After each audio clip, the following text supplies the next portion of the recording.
Hi guys, Samantha from Jessama Tutorials here, and today I'm going to be showing you how to do the Lisa Pavelka peel.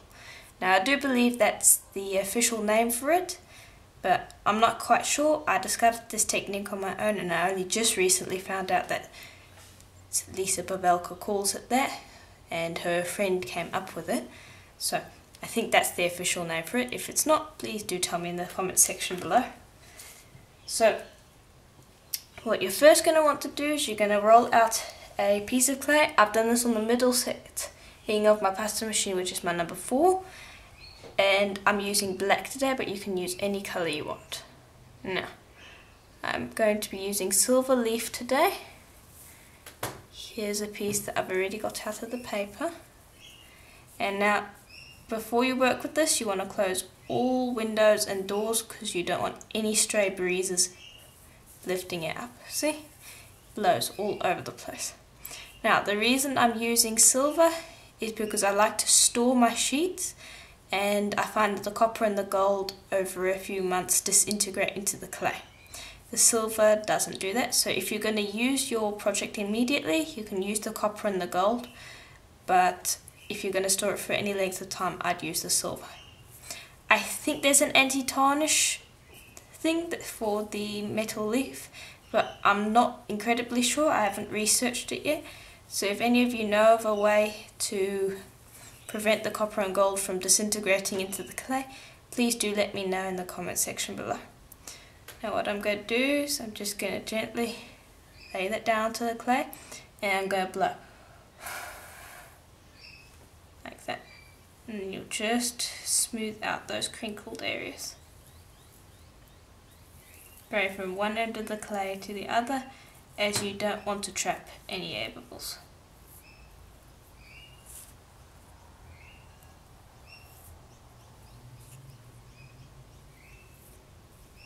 Like so. Now you can see that I've got some leftover silver leaf. That's fine, I'll show you how to take that off in just a second, as soon as I've smoothed this out. There we are. Now I'm going to go ahead and grab my knife, and I'm just delicately going to trim around here. Now before I trim, what I like to do is I just like to smooth down the edges so that the silver leaf doesn't pull the silver leaf off, because it's actually surprisingly strong in that sense. Just go ahead and smooth off these edges. There we are. Now go ahead and take my blade and just gently go across. Now sometimes the silver leaf can get stuck like it is here. Don't worry, that's normal. Just go with it and get off as much as you can. Now don't throw these away. In my Mokume Gane video with the silver leaf, I show how to use these leftovers. So if you haven't watched that, do go and check it out, as I'm sure you'll enjoy it. It creates a really wonderful effect with Mokume Gane. So all you'll do is you'll go ahead and grab your paper, your booklet where you keep all the silver leaf, and you'll just pop it back in.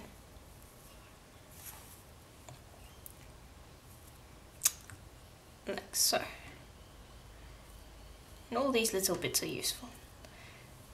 There's very little waste in polymer. You'll just fold that back over, pack it away. Now, there will be some areas that are left, so if you do have some areas that are left, just go ahead and smooth off the edges, get rid of it, and then blow. There we go. And that's all you have to do. Now I am going to go ahead and use my Lisa Pavelka stamp over here, and I've already wet it and it's been drying slightly, but I've wet it a little bit to help release it, because sometimes it sticks. The metal leaf is a release agent, but I like to just pop the water on just in case. So what I'm going to do, actually, I like doing it the opposite way around. Just go ahead and grab my firm blade pick this up, pop this down here,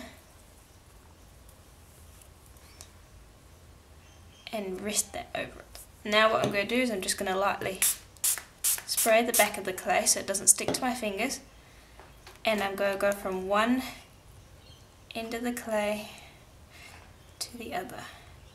Now, because the metal leaf is a release agent, it can be a little tricky to stamp, so just be careful, because if you do lift it off the stamp, you're going to get a ghost image if you press it back down, and we don't want ghost images. It will ruin the entire technique. So I'm just pressing and being very, very, very careful. And you just go from one end of the stamp to the other so that you push out all remaining water and air bubbles. And I'm using my fingers because the roller can be a bit tricky to prevent ghost images. You'd have to roll it once and you'd have to press hard enough to get that image in.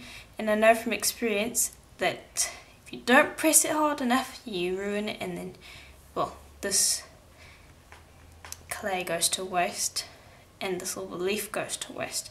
So I prefer to do it using my fingers first and then use the roller, because we can always flatten it out later. Okay, so we're almost done.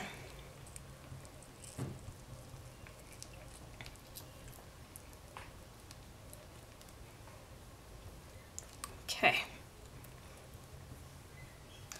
Now I'll just use the roller and very lightly roll across. You don't want to press too hard, because then the clay can get stuck to the roller and lift off.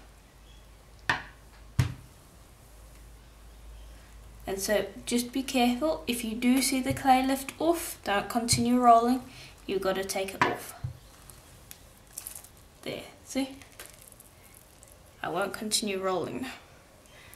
Okay, so that's how you do that. Now before I show you it, I'm just going to dry my tile very quickly. You don't want any of that water remaining. And I'm going to hold you in suspense and dry the bottom. I know I'm evil, but I like holding people in suspense. Okay. Dry this again and flip. And there we are. What do you think? Now, you could always use it just like this. You've got some interesting crackle and you've got the pattern and it looks really nice.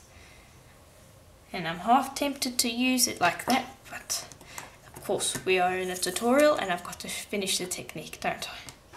So, just take off the bits that aren't stamps, and I'll just use that in some leftover technique sometime. Be sure to subscribe to the channel to stay in tune for leftover tutorials and upcoming tutorials. I post every month, and so, well, not every month, actually I post twice a week every month. Okay, so anyway, now I'm going to take some sellotape. You can use any tape you want, but I'm using this clear one, so I like to see if I've got it stuck down. And you'll start from one end, slide to the other, and you'll just slide your finger lightly across. Don't press too hard, you don't want it going into the grooves, you just want it to touch the top. And then gently lift it up.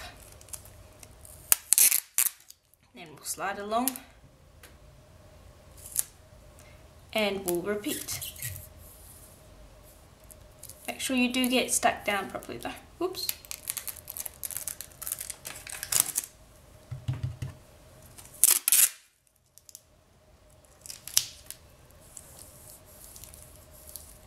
And this will reveal the pattern. And now you might want to go over once or twice, because sometimes, a lot of the time, you'll actually miss a bit of the silver leaf on the raised areas.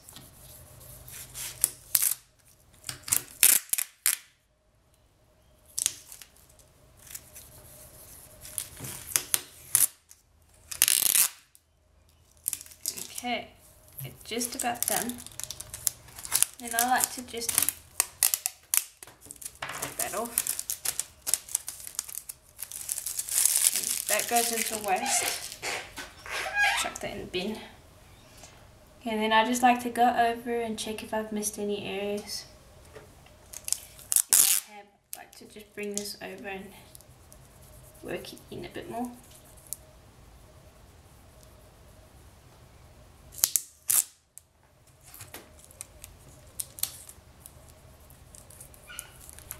Just take your time and make sure that you got everything off, because if you didn't get everything off, the pattern's not going to look as clean as it could.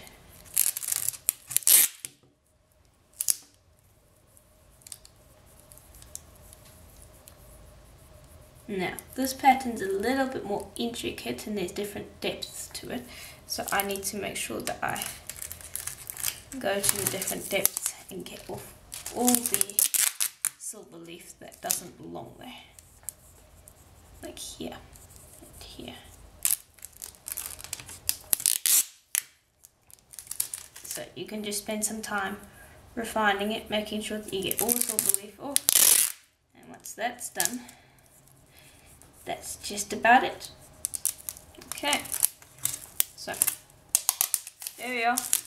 Quick trick for the sellotape. I usually find it very hard to find the edge again and then lift it up, so I just fold it over on itself like that so that I have a little lip. I know that's not polymer clay related, but hey, it helps me. Okay, and so there we are. That is basically the Lisa Pavelka peel, and now you can use it with multiple stamps. I've used it with this letter stamp many times, and that's actually where I got the request for this tutorial, but I decided to use it with the leaves because I plan to use it with this. Hold on a moment. Which I teach in another tutorial, so be sure to go and have a look for that in the Mokume Gane section. But they all look quite nice together. So that's basically the Lisa Pavelka peel. I do hope that you found this video helpful, and if you did, please check the links below, as there will be more links to videos like this one. And I hope to see you in the next video. Bye for now.